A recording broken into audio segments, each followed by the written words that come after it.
안녕하세요. 유스케치의 진우진입니다. 오늘은 빛과 그림자에 대해서 얘기를 하려고 합니다. 빛에 따라서 그림자가 어떻게 지는지, 그걸로 그림의 느낌이 어떻게 바뀌는지 말씀드리겠습니다. 일단 사이드입니다.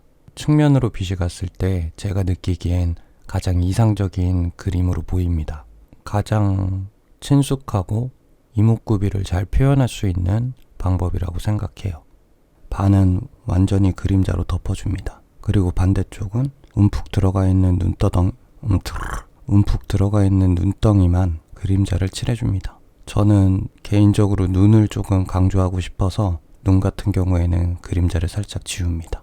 그리고 코와 광대 사이에 있는 부분도 하얗게 칠해줍니다. 머리카락 같은 경우에는 반만 칠해주시고 나머지 부분은 여러분들이 칠하고 싶은 만큼 칠하면서 느낌을 보시면 됩니다. 가끔 명절이나 이럴 때 고향에 내려가면 늦잠을 자고 싶어서 오랫동안 잡니다. 그럼 저희 어머님이 과감하게 커튼을 칩니다. 그때 저렇게 딱 반만 읽는 기분입니다. 이번엔 정면입니다. 정면에 빛이 있을 땐 그림이 대체적으로 깨끗하게 보이게 그릴 수 있습니다. 하지만 조금 심심합니다. 그래서 뭔가 그림을 완성하지 않은 듯한 느낌이 있습니다. 그림을 깨끗하게 그리고 싶으실 때 추천합니다. 저는 원래 그림을 깨끗하게 그리지 못하기 때문에 늘 정면으로 빛이 있는 그림을 그릴 땐 극도로 불안해합니다. 뭔가 안 한 것 같습니다. 더 망가뜨리고 싶은 생각을 많이 하게 되는 빛의 위치입니다. 간단합니다. 코와 가까이 있는 부분 까맣게 칠해주시고 입술도 명암을 집어넣습니다. 얼굴의 전체적인 명암은 최소한으로 줍니다. 얼굴의 윤곽선과 가까운 쪽만 그림자를 그리고 나머지는 최대한 그리지 않습니다.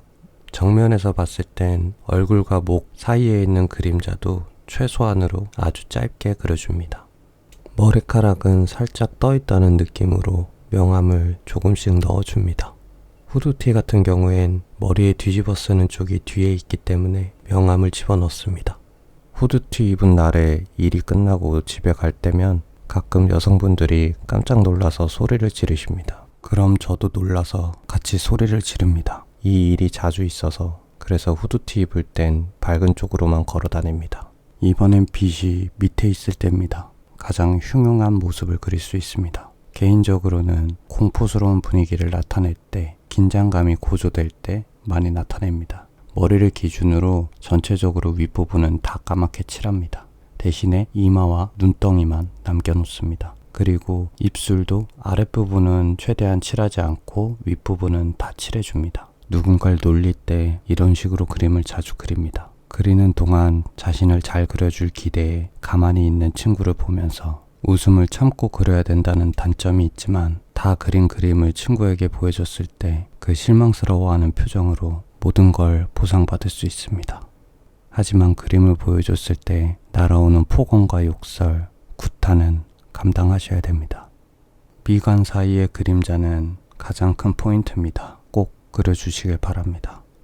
얼추 그림이 완성된 것 같으니 이제부터 순서대로 보여드리겠습니다. 같은 그림이지만 그림자로 어떻게 분위기가 바뀌는지 여러분들도 보시기 바랍니다. 지금까지 유스케치의 진우진이었습니다.